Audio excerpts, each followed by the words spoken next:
ഈ സമരം വന്നോണ്ടല്ലേ ഈ സമരം അവരെ കണ്ടിന്യൂ ചെയ്യുമെന്ന് പറഞ്ഞോണ്ട് തീരുമെന്നാണ് വിചാരിച്ചത്. അതുകൊണ്ട് ഒരു അടിയും പിടിയൊക്കെ ഉണ്ടാക്കി ഇതുവരെ ജനങ്ങളെല്ലാം ഒഴിച്ചിട്ടുണ്ട്. ഹോട്ടലിൽ കയറി ഹോസ്റ്റലിൽ കയറി കൂട്ടുതൊട്ട് തുറന്ന് താമസിച്ചപ്പോഴും ഒന്നും പരീക്ഷ പോലും കൊടുത്തില്ല. അവിടെ കാളയിൽ ഇറങ്ങി ഓടിച്ചപ്പോഴും ഞങ്ങൾ പരീക്ഷ പോലും കൊടുത്തില്ല. ഒന്നും ഇല്ലാതിരിക്കുകയല്ലേ, ഇതൊരു പ്രശ്നം ഉണ്ടാക്കണ്ടെന്ന് വിചാരിച്ചു. അതായത് ലോകത്തൊരിടത്തും ഇല്ലല്ലോ വിദ്യാർത്ഥി സമരം കൊണ്ട് ആരെങ്കിലും എംപ്ലോയി രാജിവെപ്പിക്കാൻ കഴിയുമോ? അതൊക്കെ മോശമല്ലേ. 5 കൊല്ലം വരില്ലാന്ന് പറഞ്ഞിട്ട് സഹിക്ക്.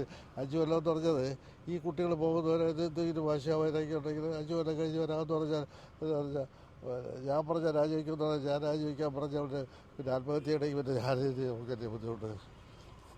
നാളെ ഈ സിൻഡിക്കേറ്റ് സമിതി യോഗമുണ്ട്. ആ സിൻഡിക്കേറ്റ് സമിതി യോഗത്തിൽ ഈ അഫിലിയേഷനുമായി ബന്ധപ്പെട്ട് അടുത്ത അധ്യയന വർഷം അഫിലിയേഷൻ റദ്ദാക്കണമെന്ന് ആവശ്യപ്പെട്ട കാര്യങ്ങൾ ഉന്നയിക്കുമെന്നാണ് കേൾക്കുന്നത്. അപ്പൊ അതിനെതിരെ അക്കാദമിക്ക് വിശദീകരണം കൊടുക്കാമെന്നും പറയുന്നുണ്ട്. വരട്ടെ, വിശദീകരണം കൊടുക്കാം. എന്താലോചിക്കാം. വരട്ടെ. ഇതാണ് നല്ല ഗംഭീരമായിട്ട് കോളേജിൻ്റെ ജില്ലയെ ഇതാണത്തെ റിപ്പോർട്ട് ഡിസബിലിറ്റി ചെയ്യണമെന്ന് പറഞ്ഞാൽ ചോദിച്ചാൽ ഹൈക്കോടതി കൂടി കാണിക്കാം. വേണ്ടേ അതൊന്നും ഒരു ദിവസം തന്നെ കിട്ടിയുള്ളൂ.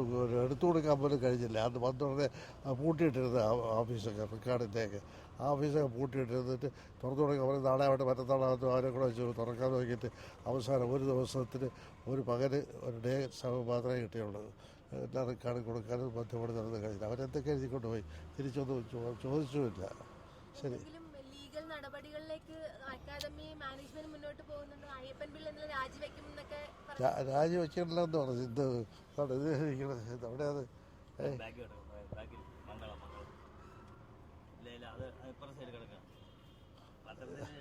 മംഗളത്തിൽ കിടക്കുന്നു.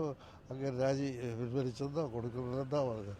ഞങ്ങളതിനെ പറ്റി പ്രശ്നമേ ഇല്ല. അങ്ങനെ ഞങ്ങൾ വന്നപ്പോഴേ കളത്തിൽ വിലയുടെ കൂടെ വന്ന ആളാണ്. അങ്ങനെ കണ്ടിന്യൂസ് ആയിട്ട് എല്ലാ മീറ്റിങ്ങിനും വരുന്നുണ്ട്.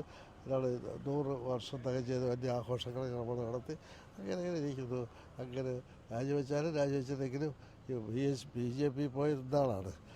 നമ്മുടെ ലാക്കാണെ തുടങ്ങിയപ്പോഴേ അങ്ങനെയുണ്ട്. 48 വർഷം കൊണ്ട് അങ്ങനെയുണ്ട്. അങ്ങനെ ഇഷ്ടംപോലെ ചെയ്യട്ടെ. Thank you. ശരി.